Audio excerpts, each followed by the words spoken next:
کہ نبی اکرم صلی اللہ علیہ وسلم کی زندگی میں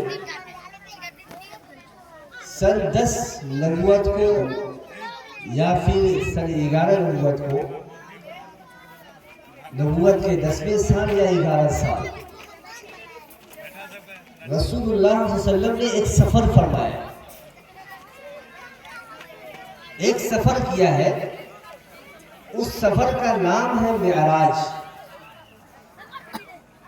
اللہ پاک نے فرمایا کہ سبحان الذی اسری بعبدہ لیلا من المسجد الحرام الی المسجد الاقصی، پاک ہے وہ ذات جس نے اپنے بندے کو مسجد حرام سے مسجد اقصی تک راتوں رات لے کے چلے گئے۔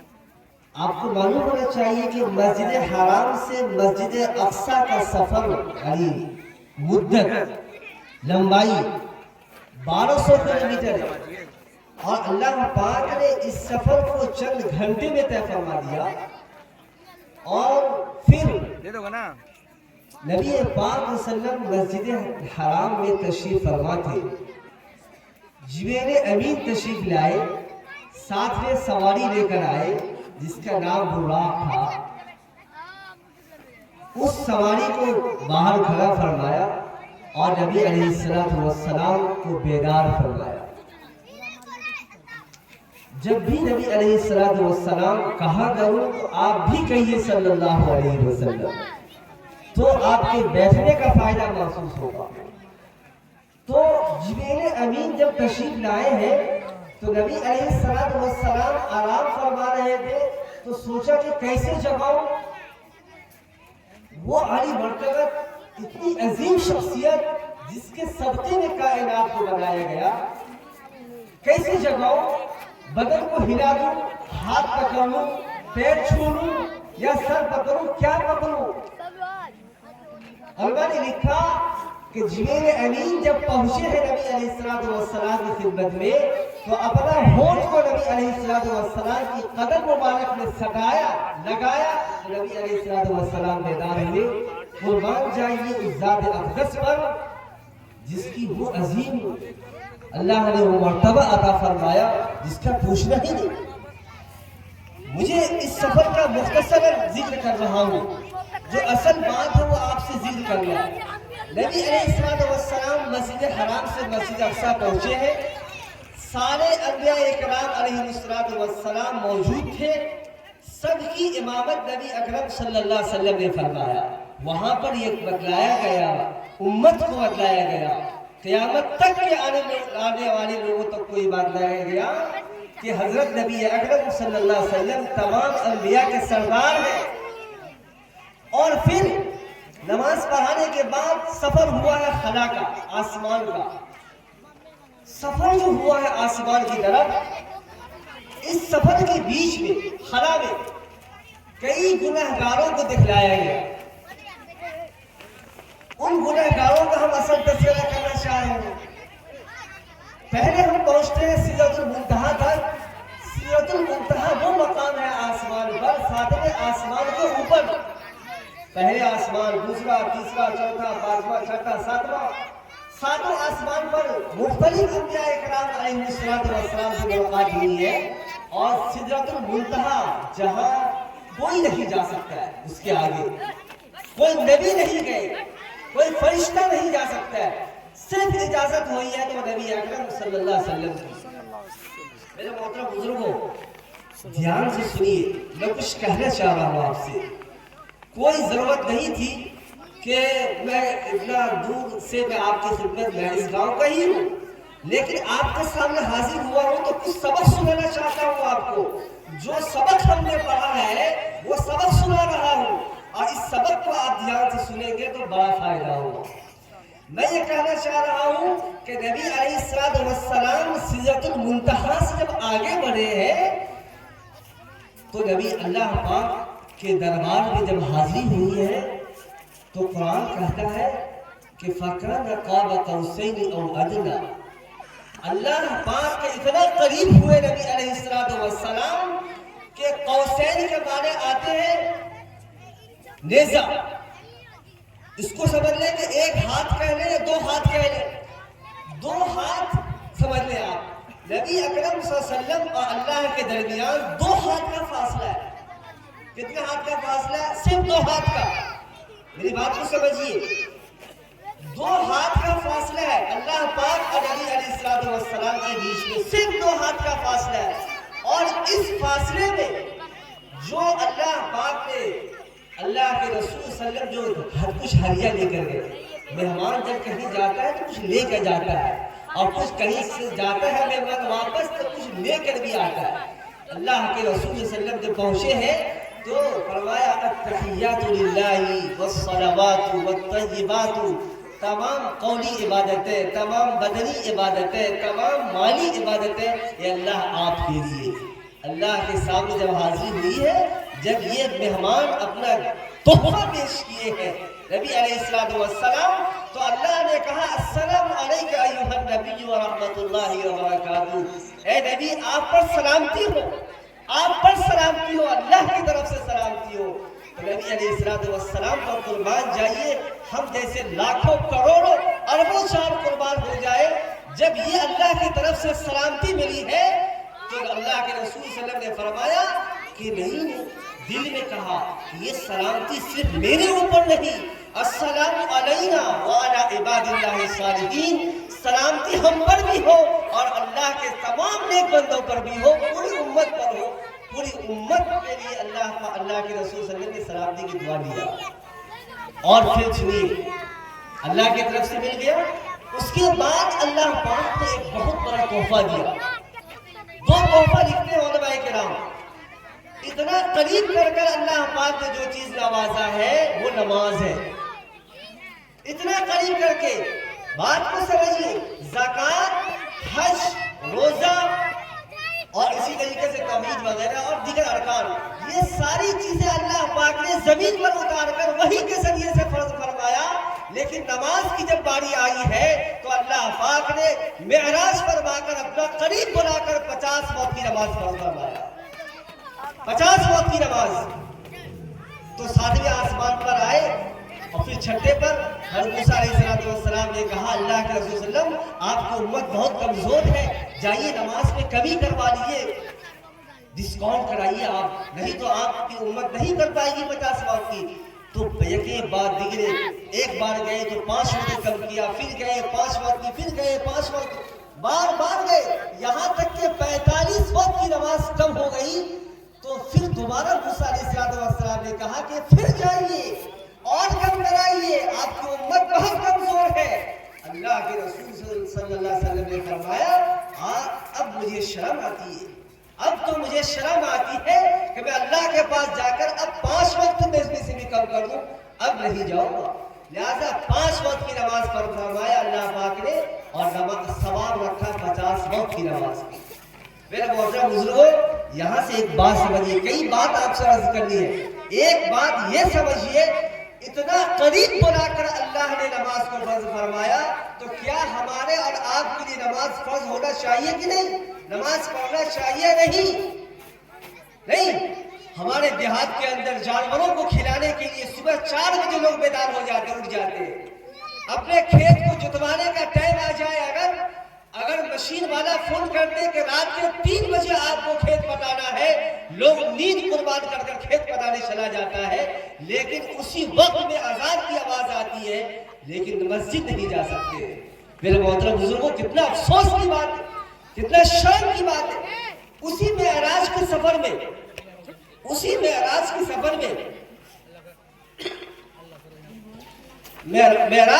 میں اللہ کے رسول صلی اللہ علیہ وسلم نے کچھ لوگوں کو دیکھا کہ اس کے سروں کو پتھر سے کچلا جا رہا ہے. پتھر سے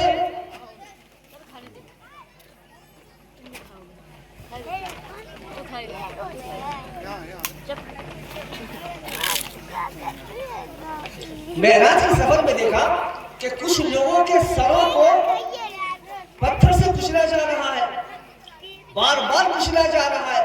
ایک بار کچلنے کے بعد اس کا سر پھٹ کر ایک دم سمجھیے ایسے کہ جیسے بھیڑتا ہو جاتا ہے.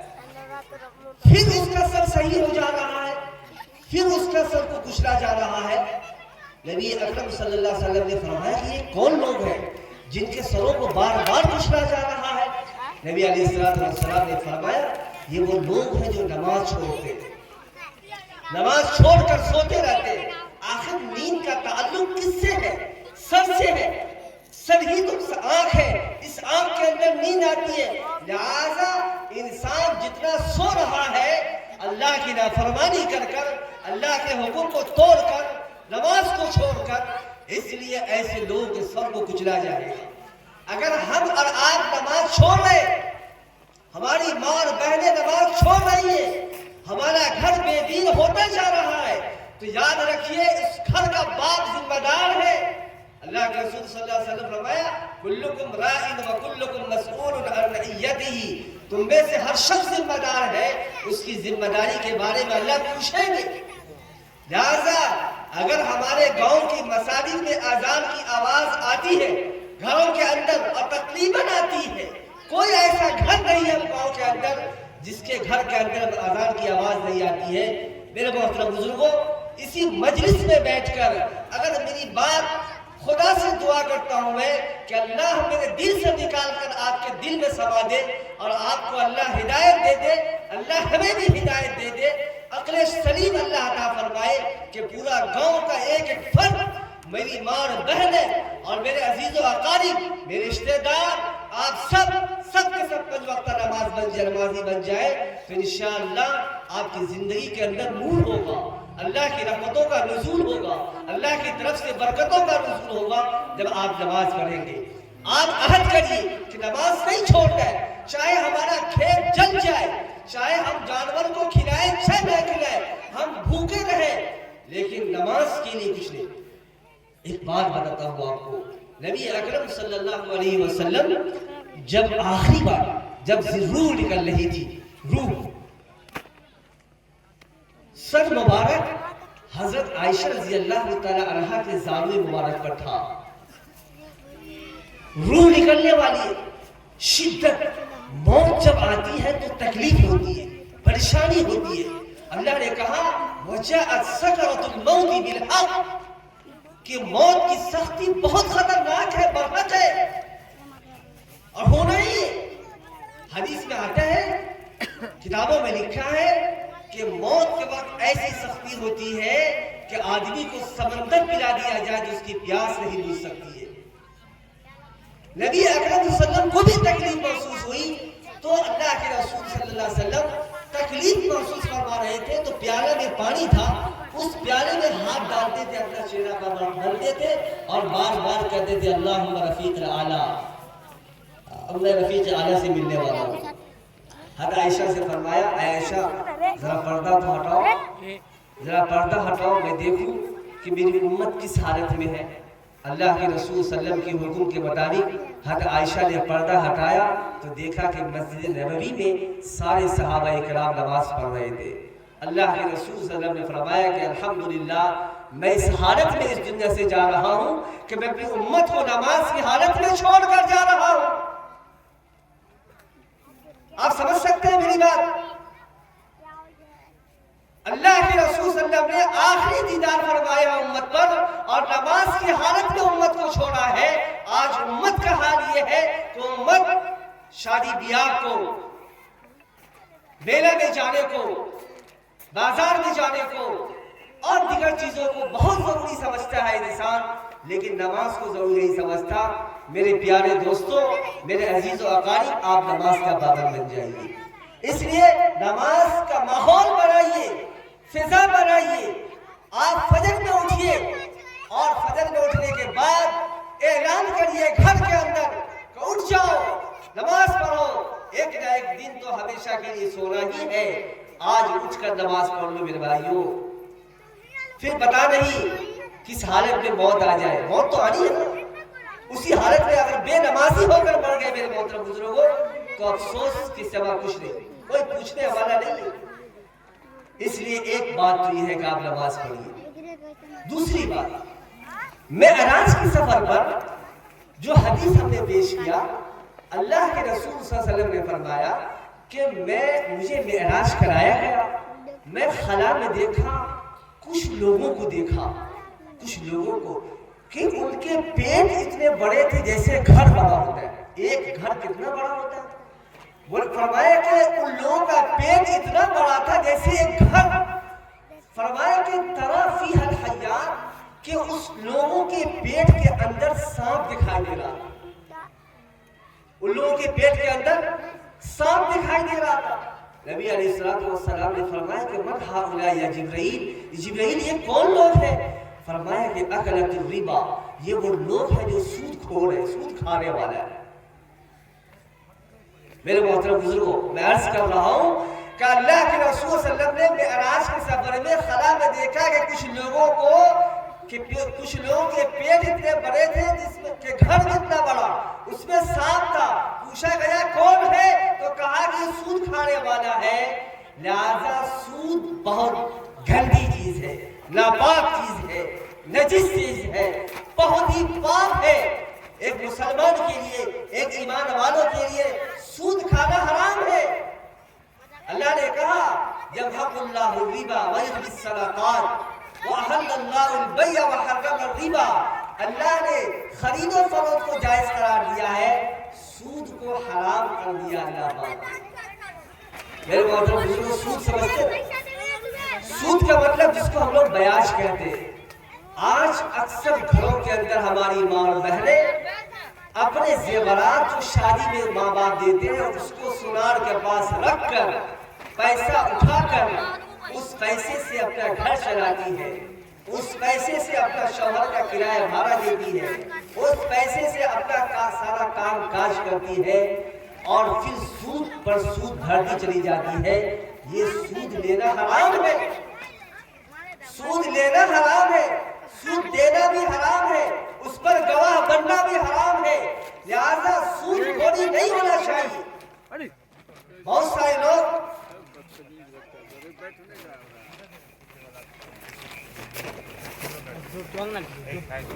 لوگوں کا حال یہ ہے کہ اپنا کھیت کو بھرنا پہ لگا دیتے ہیں.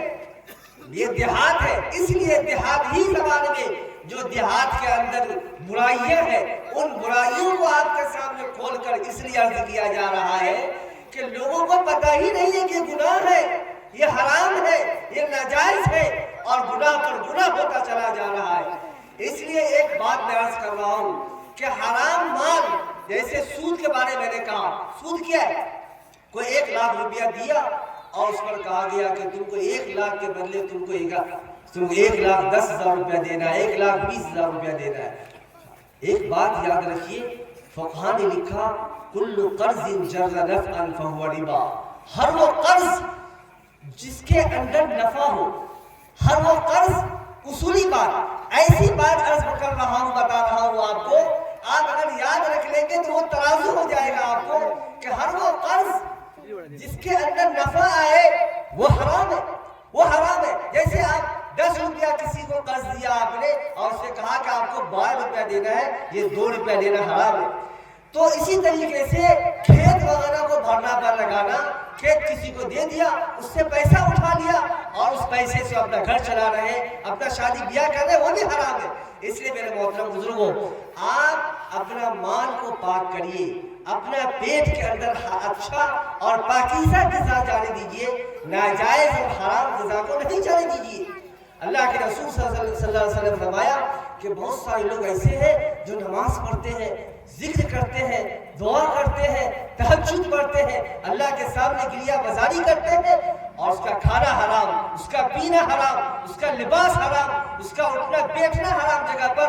فَأَنَّىٰ يُسْتَجَابُ لَهُ الدُّعَاءُ، ایسے لوگوں کی دعا کہاں سے قبول ہو سکتی ہے؟